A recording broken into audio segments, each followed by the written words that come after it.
TJ Watt is coming off just a stupid season. 22 and a half sacks to lead the world. He was incredible. Question is, what's he going to do this coming year? On the DraftKings Sportsbook in terms of sacks, and Jeff, we'll start with you, 13.75, because you got to account, obviously, for half a sack. Is Watt due for another big year, and why is that number so low? I don't really know why the number's so low. Again, I mean, we're talking about defensive plays, and you know, sacks.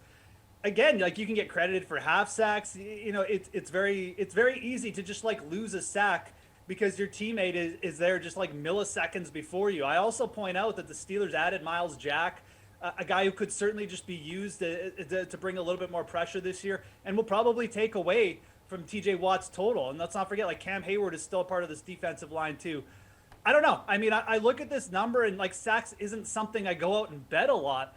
It's exceedingly low for a guy who is favored, you know, again, to like lead the league in sacks this year. But I really would lean under here. I think defensive players as well, like, you know, if there's another position outside of running back, I think the guys in the D line definitely more prone to injury. So sacks, it's an interesting total. I'll give you that, especially for the guy who's, like I said, favored in this category. But I'm not taking the over in this. I see this total. Obviously, you know, the injury factor as well, and I will take the under and suggest that maybe Myles Jack, you know, just brings down TJ Watt's totals a little bit this year.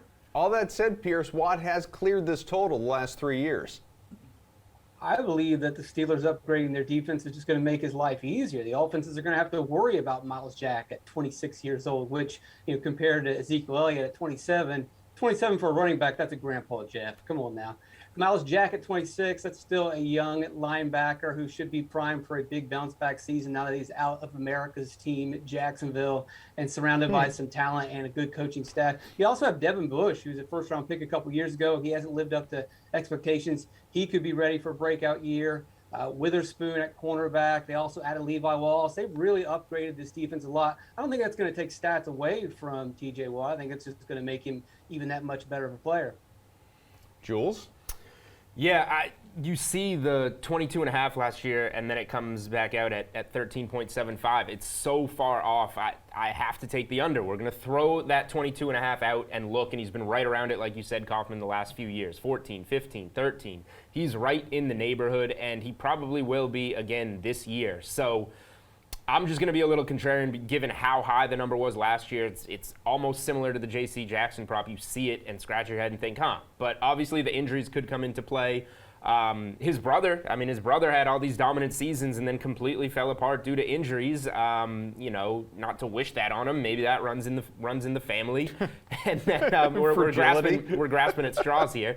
And I just look at the Steelers in general. Like, they were a playoff team. People forget they were a playoff team last year. They weren't very good. Now they're going to trot Mitch Trubisky out there and probably be a worse team. So if they're game script-wise maybe going to be trailing a little bit more later in games, opponent running the ball later in games, not passing it, maybe less sack opportunities for the Steelers in general, I lean under just because it's such a big number for a guy that, you know, this number's only posted here because of the 22 and a half that he had last year.